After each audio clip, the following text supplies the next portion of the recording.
Parte 3. Capitã da minha alma. Eu matava o tempo em Noticot, navegando no Instagram. Vi um vídeo no meu feed.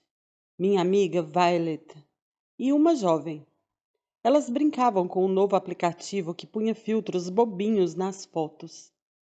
Violet e a mulher exibiam orelhas, focinho e uma longa língua vermelha de cachorro para fora. Mesmo com os desenhos de cachorro por cima, endireitei o corpo e sentei. Aquela mulher com Violet, meu Deus! Assisti ao vídeo diversas vezes. Depois me forcei a deixar o celular de lado. Então tornei a pegar o celular. Assisti ao vídeo outra vez. Eu viajara literalmente pelos 4 cantos do mundo. Percorrera os continentes. Conhecera centenas de milhares de pessoas. Cruzara o caminho de uma amostra ridiculamente imensa dos 7 bilhões de habitantes do planeta. Por 32 anos, observara uma esteira rolante de rostos passar diante de mim, e apenas um punhado havia feito com que eu olhasse 2 vezes. Essa mulher parou a esteira. Essa mulher mandou a esteira pelos ares. Nunca vira uma mulher tão linda. Por que a beleza parece um soco no estômago? Teria a ver com nosso anseio humano natural por ordem? Não é isso que dizem os cientistas e os artistas? Que a beleza é simetria e, portanto, representa um alívio do caos? Certamente minha vida até aquele ponto tinha sido caótica. Não posso negar que ansiava por ordem. Não posso negar que procurava um pouco de beleza.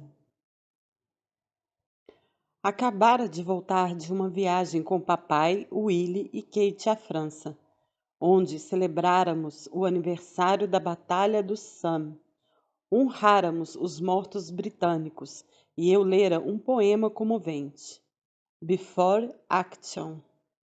Foi publicado por um soldado 2 dias antes de morrer em ação. Terminava assim: Ajude-me a morrer, ó Senhor. Lendo em voz alta, percebi que não queria morrer, queria viver. Uma revelação razoavelmente surpreendente para mim naquele momento. Mas a beleza dessa mulher e minha reação a ela não se baseava apenas na simetria. Pairava a seu redor uma energia, um bom humor e uma alegria incontidos. Havia alguma coisa no modo como sorria, no modo como interagia com Violet, no modo como fitava a câmera, confiante, livre. Ela acreditava que a vida era uma grande aventura e eu podia perceber isso. Que privilégio seria, pensei, juntar-me a ela nessa jornada. Seu rosto me transmitiu tudo isso. Seu rosto luminoso, angelical. Eu nunca havia formado uma opinião a respeito desta questão candente. Existe apenas uma pessoa neste mundo para cada um de nós? Mas naquele momento senti que podia haver um único rosto para mim. Aquele. Mandei uma mensagem para Violet. Quem é essa mulher? Ela respondeu na mesma hora. Ah, 6 caras já me perguntaram isso. Droga, pensei. Quem é Violet? É uma atriz. Trabalha num seriado chamado Suits. Uma série dramática sobre advogados. A mulher fazia uma jovem assistente jurídica. Americana? É. O que ela está fazendo em Londres? Veio ver o tênis. O que está fazendo na Ralph Lauren? Violet trabalhava na Ralph Lauren, experimentando umas roupas. Posso apresentar vocês, se quiser. Quero. Por favor. Violet perguntou se tudo bem passar para ela, a americana, meu contato no Instagram. Claro! Era uma sexta-feira, 1º de julho. Eu sairia de Londres na manhã seguinte, com destino à residência de Sir Kit Mills. Tomaria parte numa regata a bordo do iate de Sir Kit, em torno à ilha de Wight. No momento em que enfiava minhas últimas coisas na bolsa, olhei meu celular de relance. Uma mensagem no Instagram. Dela, a americana. Olá! Afirmou que pegara meu contato com Violet. Elogiou minha página de Instagram. Lindas fotos. Obrigado. Eram, na maior parte, fotografias da África. Eu sabia que ela estivera lá, porque também tinha dado uma olhada no Instagram dela. Vira fotos suas com gorilas em Ruanda. Ela disse que também realizara trabalho humanitário por lá, com crianças. Falamos sobre a África, fotografia, viagens. Acabamos trocando números de telefone e passamos as mensagens de texto, avançando noite adentro. De manhã, fui de Northcote até o carro sem dar pausa nas mensagens. Continuamos a trocar mensagens durante todo o meu longo trajeto até a residência de Sir Kit. Depois, quando atravessei o saguão de Sir Kit. Como vai, Sir Kit? Subindo as escadas e então em seu quarto de hóspedes, onde tranquei a porta e me enfurnei, trocando mensagens. Fiquei sentado na cama digitando como um adolescente até chegar a hora do jantar, com o Sir Kit e sua família. Então, depois da sobremesa, voltei rapidamente ao meu quarto e retomei as mensagens. Não conseguia digitar rápido o bastante. Sentia cãibras nos polegares. Havia tanto a dizer, tínhamos tanto em comum, embora viéssemos de mundos diferentes. Ela era americana, eu britânico. Ela era culta, eu decididamente não. Ela era livre como um pássaro. Eu vivia em uma gaiola dourada. E, contudo, nenhuma dessas diferenças pareceu ser um empecilho, nem mesmo importante. Pelo contrário, pareciam orgânicas, estimulantes. As contradições davam uma sensação de: Ei, conheço você. Mas também de: Preciso conhecer você. Ei, conheço você faz um tempão. Mas também: Estava à sua procura faz um tempão. Ei, graças a Deus que você chegou. Mas também: Por que demorou tanto? A vista do quarto de hóspedes de Sir Kit dava para um estuário. Muitas vezes, digitando uma mensagem, eu caminhava até a janela e olhava. A paisagem me fazia pensar no Okavango, me fazia pensar também no destino e no acaso. Essa convergência entre o rio e o mar, a terra e o céu, reforçava uma vaga sensação de grandes coisas se conjugando. Ocorreu-me como era esquisito, como era surreal, como era bizarro que essa maratona de conversa tivesse começado em 1º de julho de 2016, aniversário de 55 anos da minha mãe. Tarde da noite, aguardando sua mensagem seguinte, digitei o nome da americana no Google. Centenas de fotos, uma mais deslumbrante que a outra. Pensei se também estaria dando uma espiada em mim. Torci que não estivesse. Antes de apagar a luz, Perguntei quanto tempo ficaria em Londres. Droga! Ela iria embora logo. Tinha de voltar para as filmagens da sua série, no Canadá. Perguntei se a gente podia se encontrar antes dela ir. Fiquei encarando o celular, aguardando sua resposta, encarando a elipse que flutuava eternamente. Então, claro! Então, bom, onde? Sugeri minha casa. Sua casa? No primeiro encontro? Acho que não. Não quis dizer com essa intenção. Ela não se dava conta de que ser da realeza significava ser radioativo, que eu não podia simplesmente sair para o encontro em um café ou um pub.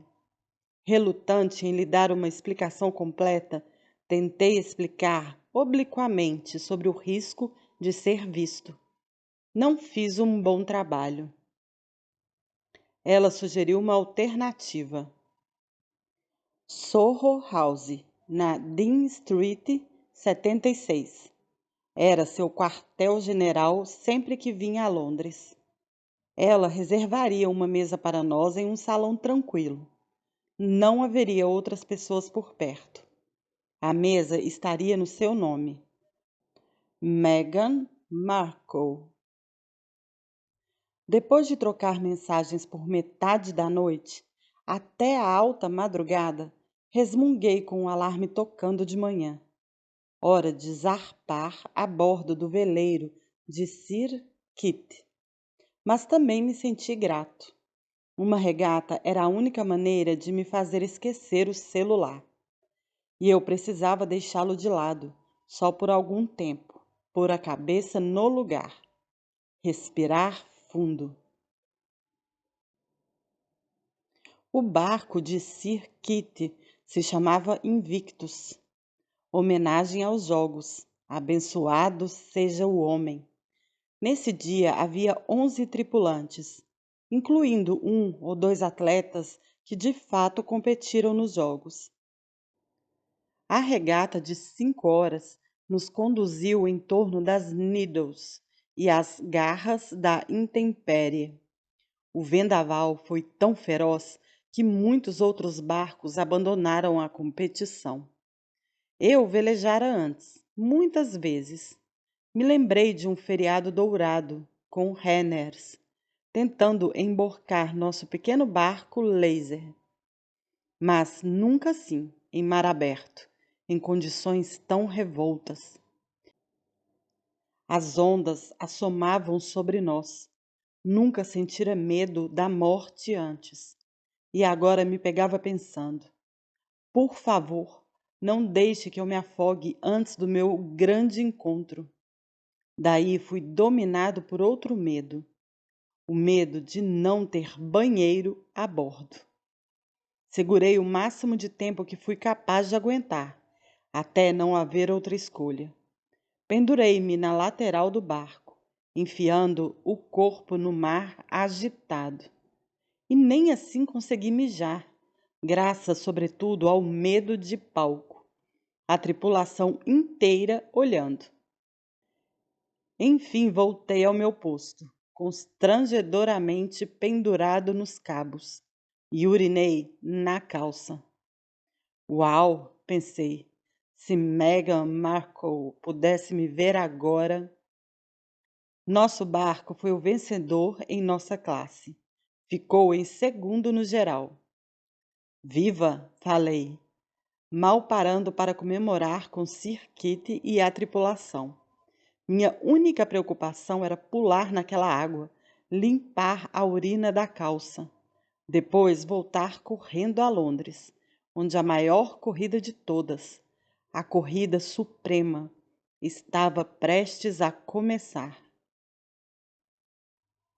O trânsito era pavoroso. Domingo à noite, as pessoas voltando de um fim de semana no interior. Além disso, eu teria de cruzar Piccadilly Circus, um pesadelo em seus melhores momentos. Congestionamentos, obras, Acidentes, engarrafamento, topei com todo obstáculo concebível. Repetidas vezes, meu guarda-costas e eu parávamos completamente e ficávamos ali. 5 minutos, 10. Eu grunhia, suava, gritava mentalmente com a massa de carros imóveis. Vamos, logo! Finalmente, não foi mais possível evitar. Digitei. Vou chegar um pouco atrasado, desculpe. Ela já chegara. Justifiquei. Trânsito horrível. A resposta dela. Ok. Disse a mim mesmo. Acho que ela não vai me esperar. Disse aos meus guarda-costas. Ela não vai esperar. Avançando a passo de tartaruga para o restaurante, mandei outra mensagem. Andando, mas ainda devagar. Não dá para você descer? Como poderia explicar? Não, não dava. Eu não conseguiria sair correndo pelas ruas de Londres. Seria como uma ilhama correndo na rua. Causaria uma cena. Seria um pesadelo para a segurança. Sem falar na imprensa que podia atrair. Se eu fosse avistado caminhando apressadamente para a Soho House, seria o fim de qualquer privacidade que pudéssemos brevemente desfrutar. Além disso, havia 3 guarda-costas comigo. Não podia, de repente, lhes pedir que participassem de uma prova de 400 metros com barreiras. Só que mensagens de texto não eram o modo apropriado de transmitir isso. Então, simplesmente não respondi, o que sem dúvida a irritou. Finalmente cheguei, vermelho, esbaforido, suando, meia hora atrasado. Corri para o restaurante. Entrei no salão reservado e encontrei-a sentado na área de espera em um pequeno sofá de veludo, diante de uma mesinha de centro. Ela ergueu o rosto, sorriu. Pedi desculpas, profusamente. Imaginei que pouca gente deixara aquela mulher esperando.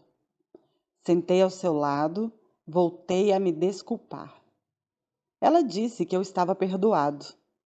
Ela bebia cerveja, algum tipo de IPA. Pedi uma Peroni. Não estava com vontade de tomar cerveja, mas pareceu mais fácil. Silêncio. Absorvemos tudo aquilo. Ela usava um suéter preto, jeans, saltos altos. Eu não entendia nada de roupa, mas sabia que era chique. Mas também sabia que ela conseguiria fazer qualquer coisa parecer chique, até um saco de dormir. A principal coisa que notei foi o abismo entre a internet e a realidade. Eu vira tantas imagens suas em ensaios de moda e sets de TV, tudo maquiado e brilhante, mas ali estava ela, em carne e osso, sem filtros nem frufrus, e ainda mais linda, de doer o coração. Eu tentava processar isso, me esforçando para entender o que estava acontecendo com minha circulação sanguínea e meu sistema nervoso. E, consequentemente, meu cérebro não conseguia lidar com novos dados. Conversas, amenidades, o inglês da rainha, tudo se tornou desafiador. Ela quebrou o silêncio. Falou sobre Londres. Estava sempre aqui, disse. Às vezes, simplesmente deixava sua bagagem na Soho House por várias semanas. Eles guardavam para ela sem questionar. O pessoal ali era como uma família. Pensei, está sempre em Londres? Como nunca vi você? Não importava que 9 milhões de pessoas vivessem em Londres, ou que eu raramente saísse de casa. Senti que se estivesse aqui, Eu devia ter sabido. Deveria ter sido informado. Qual o motivo de vir para cá com tanta frequência? Amigos, negócios. Oh, negócios? Atuar era seu trabalho principal, disse. Era conhecida por isso, mas tinha várias carreiras. Escrevia sobre estilo de vida, viagens, era porta-voz de uma empresa, ativista, modelo. Estivera no mundo todo, vivera em vários países. Trabalhara para a Embaixada Americana na Argentina. Seu currículo me deu vertigem.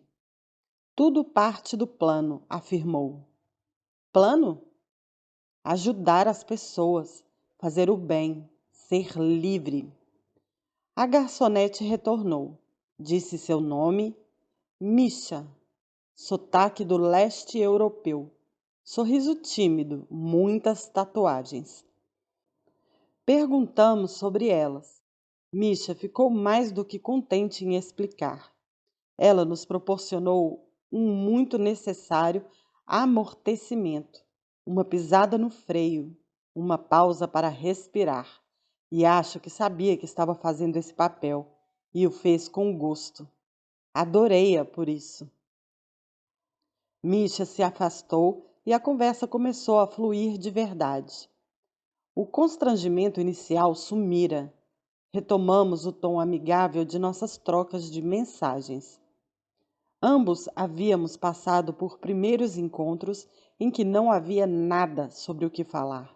E agora sentíamos essa emoção especial de quando há coisas demais sobre o que falar, quando não há tempo suficiente para dizer tudo o que precisa ser dito.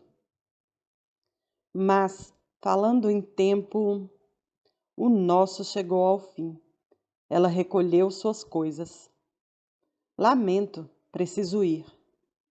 Já? Tão cedo? Tenho um jantar marcado. Se não tivesse me atrasado, teríamos tido mais tempo. Praguejei contra mim mesmo. Levantei. Um breve abraço de despedida. Afirmei que deixasse a conta comigo e ela respondeu que, nesse caso, se encarregaria de encomendar flores de agradecimento para Violet. Peônias, ela disse. Dei risada. Certo, até. Até mais. Puf! E ela se foi. Comparada a ela, Cinderela era a rainha das longas despedidas. Eu havia combinado de me encontrar com meu amigo em seguida. Então liguei, avisei que estava a caminho e meia hora depois apareci em sua casa numa travessa da King's Road. Ele bateu os olhos em mim e disse: O que aconteceu? Não queria contar. Fiquei pensando: não conta, não conta, não conta. Contei. Falei tudo sobre o encontro. Então supliquei: Droga, cara, o que vou fazer? Daí veio a tequila. Daí veio a maconha. Daí a gente bebeu e fumou e assistiu divertidamente. Uma animação sobre emoções. Perfeito. Minha mente não estava nada divertida. Daí fiquei pacificamente amortecido. Fumo bom, parceiro. Meu celular tocou. Ai, merda! Mostrei o celular para meu amigo. É ela. Quem? Ela. Não estava ligando simplesmente. Era uma videochamada. Alô? Alô? Está fazendo alguma coisa? Ah, só estou aqui na casa de um amigo. Que som é esse no fundo? Oh, vocês estão assistindo desenho animado? Não, quer dizer, mais ou menos. Divertidamente. Me afastei para um canto tranquilo do apartamento. Ela estava de volta a seu hotel. Havia lavado o rosto. Falei: Meu Deus, adoro suas sardas. Ela respirou fundo. Toda vez que era fotografada, disse, maquiavam suas sardas. Que absurdo! São lindas! Ela se desculpou por ter precisado sair correndo. Não queria que eu pensasse que não tinha gostado do nosso encontro. Perguntei quando a gente poderia se ver outra vez. Quinta? Vou embora na quinta. Oh, amanhã? Pausa. Ok. 4 de julho. Marcamos um novo encontro. Outra vez em Soho House. Ela passou esse dia inteiro em Wimbledon, torcendo por sua amiga Serena Williams, no camarote de Serena. Me mandou uma mensagem quando voltava correndo ao hotel. Depois, outra quando se trocava. Em seguida, outra quando corria para a Soho House. Dessa vez eu já estava lá, aguardando, sorrindo, orgulhoso de mim mesmo. Ela entrou usando um lindo vestido de verão azul com listras brancas. Estava radiante. Levantei e falei: Trouxe um presente. Uma caixa cor-de-rosa. Estendi para ela. Ela balançou a caixa. O que é? Não, não, não balança. Nós dois rimos. Ela abriu a caixa. Cupcakes. Cupcakes vermelhos, brancos e azuis, para ser exato, em homenagem ao Dia da Independência. Comentei qualquer coisa sobre os britânicos terem uma visão bem diferente da visão Yankee sobre o Dia da Independência. Mas, bom. Ela disse que pareciam maravilhosos. Nossa garçonete do Encontro 1 apareceu. Misha parecia genuinamente feliz em nos ver, em descobrir que havia um Encontro 2. Ela percebeu o que estava acontecendo, entendeu que seria uma testemunha ocular, que faria parte eternamente de nossa mitologia pessoal. Depois de nos servir bebidas, se afastou e não voltou por um longo tempo. Quando reapareceu, estávamos entregues a um beijo. Não era nosso primeiro. Segurando meu colarinho, Megan me puxava em sua direção, mantendo-me perto dela. Quando viu Misha se aproximar, me largou imediatamente e todos nós demos risada. Desculpe. Sem problema. Querem mais bebida? Outra vez a conversa fluiu, crepitou. Os hambúrgueres vieram e voltaram, intocados. Sentiu uma sensação esmagadora de abertura, prelúdio, tímpanos, ato e, no entanto, também uma sensação de encerramento. Uma fase da minha vida, a primeira metade, se aproximava do fim. Conforme a noite ia terminando, tivemos uma conversa muito franca. Não havia como contornar. Ela pôs a mão no rosto e disse: O que a gente vai fazer? A gente precisa tentar fazer isso dar certo. Como assim? Eu moro no Canadá. Vou voltar amanhã. A gente se encontra. Uma visita longa, no verão. Já tenho planos para o verão. Eu também. Certamente encontraríamos uma brecha em algum momento do verão. Ela balançou a cabeça.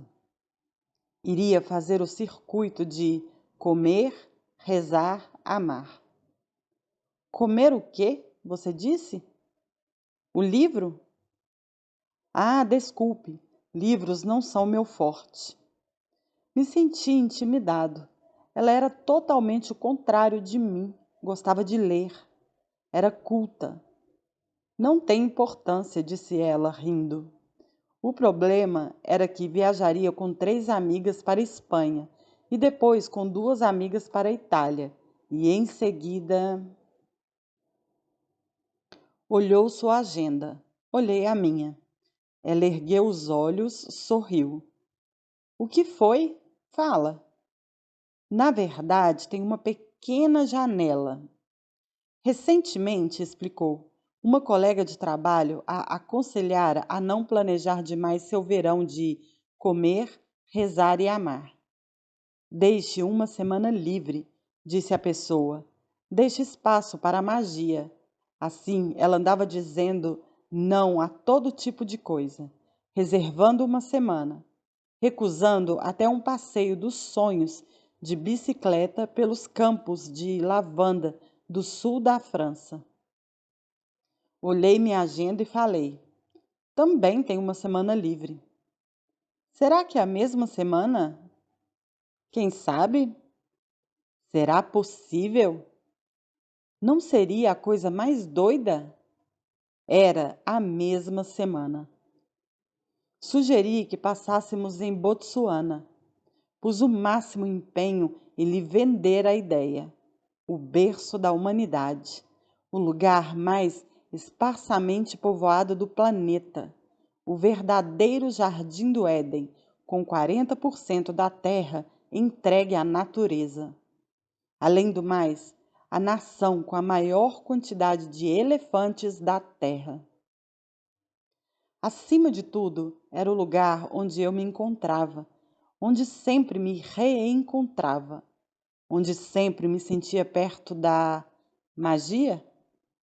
Se o que ela procurava era magia, devia vir comigo, vivenciar isso comigo, acampar sobre as estrelas, no meio de lugar nenhum, que é, na verdade, qualquer lugar. Ela ficou encarando o vazio. Sei que é doido, falei, mas tudo isso é obviamente doido. Não podíamos viajar juntos no mesmo avião. Para começar, eu já estaria na África. Estaria no Maluí, ocupado com um trabalho de conservação em parques africanos.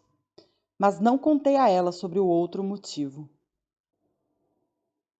Não podíamos correr o risco de sermos vistos juntos, de a imprensa descobrir a nosso respeito.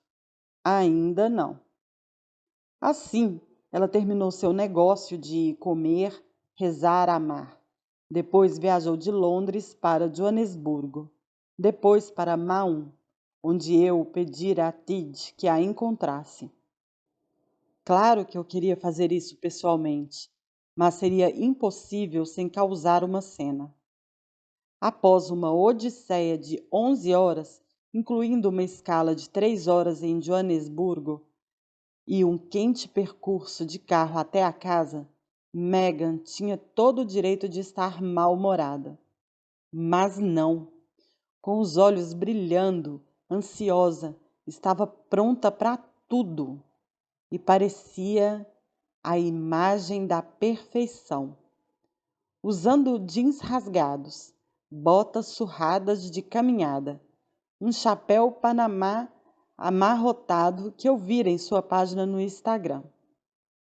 Quando fui abrir o portão da casa de Tid e Mike, cheguei com um sanduíche de salada de frango embrulhado em filme plástico para ela. Achei que podia estar com fome. De repente, desejei ter flores, um presente, alguma coisa além do parco sanduíche. Trocamos um abraço e foi esquisito. Não só por causa do sanduíche, mas do inevitável suspense. Havíamos conversado e feito videochamadas muitas vezes desde o primeiro encontro, mas isso tudo era novo e diferente, e um pouco estranho. Estávamos ambos pensando a mesma coisa. Será que a magia pode ser traduzida para outro continente? E se não puder? Perguntei sobre o voo. Ela riu por causa da tripulação da Air Botsuana. Eram grandes fãs de Sweets. Pediram para tirar uma foto com ela. Uhul! Falei, pensando. Droga! Se um membro da tripulação postasse essa foto, o sigilo iria por água abaixo. Subimos numa caminhonete de 3 lugares. Mike ao volante, meus guarda-costas em outro carro, e partimos. Bem na direção do sol.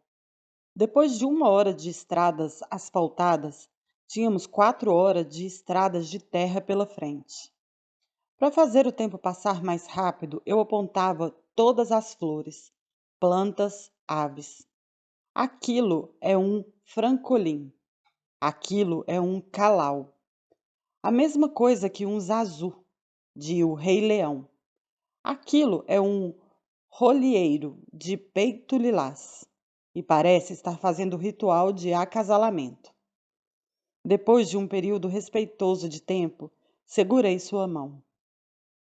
Em seguida, quando a estrada ficou menos esburacada, arrisquei um beijo. Exatamente como nos lembrávamos. Meus guarda-costas, 50 metros atrás de nós, fingiram não ver. Conforme mergulhávamos na savana, conforme nos aproximávamos do Okavango, a fauna começou a mudar. Ali, olha! Ai, meu Deus! São girafas! E ali, olha! Uma família de javalis.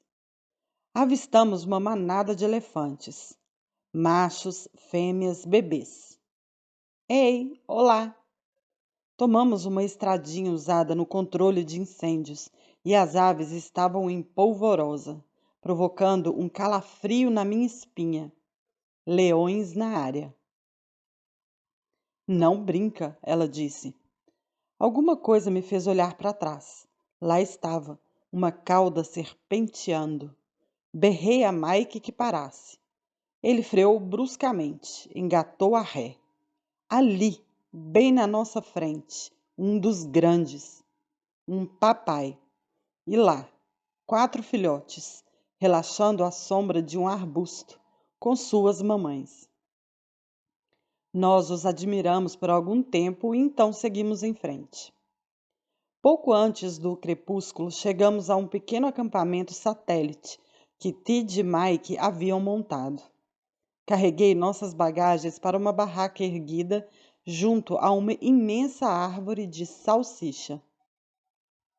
Estávamos no limiar de uma grande selva, diante de um barranco suave que dava no rio, e mais além, uma planície inundada, pulsando com vida. Megan, que agora eu chamava de Meg, ou às vezes simplesmente M, parecia ir em choque. As cores vivas, o ar fresco, puro. Tinha experiência em viajar, mas nunca vira algo como aquilo. Era o mundo antes de o mundo ser feito. Ela abriu sua mala de viagem. Precisava pegar alguma coisa. Lá vem, pensei. O espelho, o secador de cabelo, o estojo de maquiagem, o edredom fofo, uma dúzia de pares de sapatos. Eu estava vergonhosamente preso a estereótipos. Toda atriz americana era uma diva. Para minha grata surpresa, não havia nada nessa mala além das necessidades básicas: shorts, jeans rasgados e lanches, e um tapetinho de yoga. Sentamos em cadeiras de lona, observamos o sol se pôr e a lua nascer. Preparei alguns coquetéis à moda da savana. Uísque com água do rio.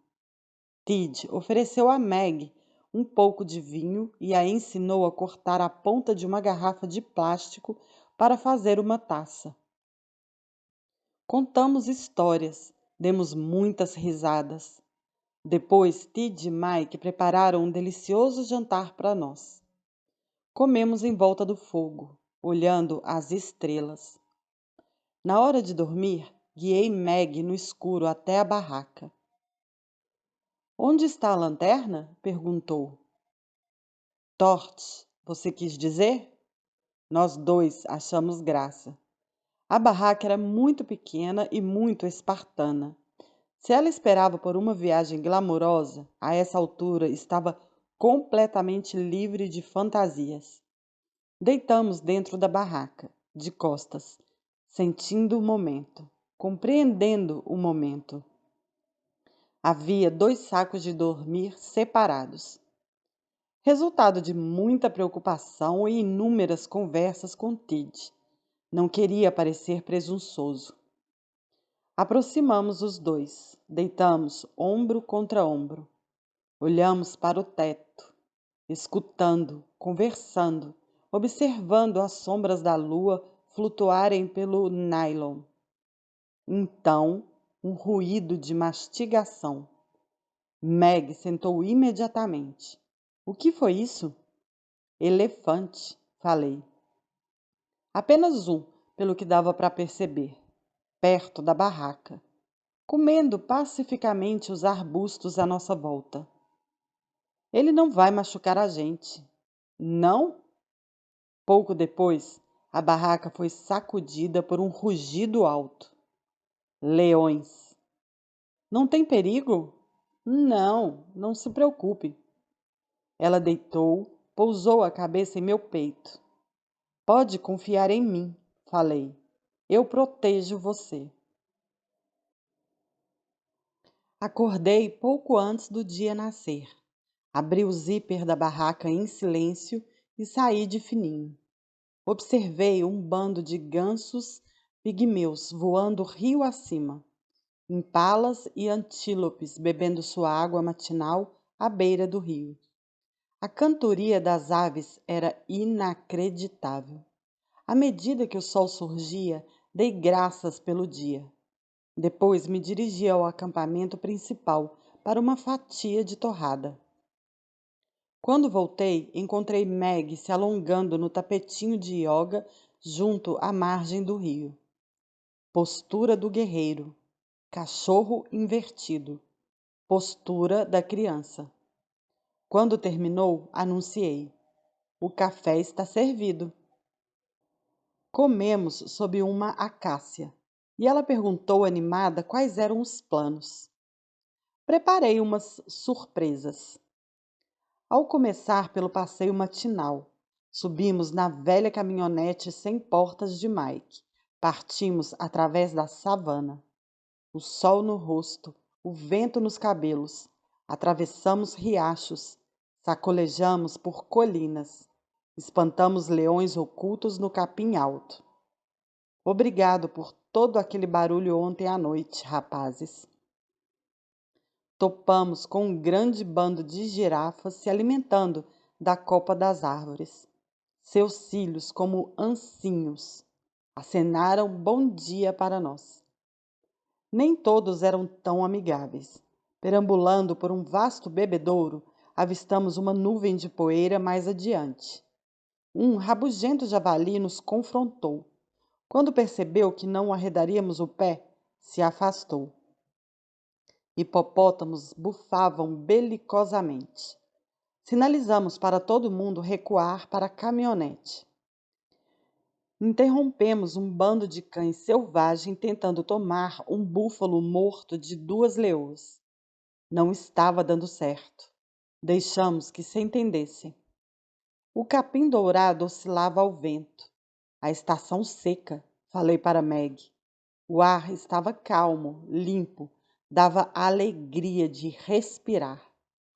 Servimos o piquenique que eu preparara, regando os comes com cidra savana. Depois fomos nadar num estuário do rio, mantendo distância dos crocodilos. Fique longe da água turva. Contei-lhe que aquela era a água mais limpa e pura do mundo, porque era filtrada por todos aqueles papiros. Mais doce até do que a água na antiga banheira de Balmoral. Mas melhor não pensar em Balmoral. O aniversário seria em apenas poucas semanas. Ao crepúsculo, deitamos sobre o capô do veículo, observando o céu. Quando os morcegos saíram, fomos ao encontro de Tid e Mike. Escutamos música, rimos, conversamos, cantamos, jantamos mais uma vez em torno da fogueira. Meg nos contou um pouco sobre sua vida, sobre ter sido criada em Los Angeles, sobre as dificuldades de se tornar atriz, sobre as apressadas trocas de roupa entre um teste e outro dentro de sua lata velha, em que nem as portas funcionavam. Tinha de entrar pelo porta-malas. Falou sobre seu portfólio de empresária cada vez maior, seu site sobre estilo de vida, que tinha dezenas de milhares de leitores. Em seu tempo livre, fazia trabalho filantrópico. Questões femininas deixavam-na particularmente inflamada. Fiquei fascinado, absorvendo cada palavra, enquanto ao fundo escutava um tênue rufar de tambores. Ela é perfeita. Ela é perfeita. Ela é perfeita. Charles e Chris costumavam se referir à minha existência de o médico e o monstro. Spike feliz em Botsuana. Príncipe Harry tenso em Londres. Eu nunca conseguira sintetizar ambos, e isso as incomodava, me incomodava. Mas com essa mulher, pensei, eu conseguiria, eu poderia ser Spike feliz o tempo todo. Exceto que ela não me chamava de Spike. A essa altura passara a me tratar por Ras. Cada momento dessa semana foi uma revelação e uma bênção. E, contudo, cada instante também nos arrastava para mais perto do minuto angustiante da despedida. Não havia alternativa. Meg precisava voltar ao Canadá e eu tinha de viajar à capital, Gaborone, para me encontrar com o presidente de Botsuana e discutir questões de conservação. Depois do que embarcaria em uma viagem com amigos, planejada havia meses. Gostaria de cancelar, afirmei a Meg, mas meus amigos nunca me perdoariam. Nos despedimos. Meg começou a chorar. Quando vejo você outra vez? Em breve. Não breve o bastante. Não, nem perto disso. Tid passou o braço por seus ombros e prometeu tomar conta dela com carinho até a hora de seu voo, em algumas horas. Então, um último beijo e o adeus. Mike e eu subimos em seu jipe branco e fomos para o aeroporto de Maum, onde entramos em seu pequeno avião a hélice e, embora partisse meu coração, decolamos.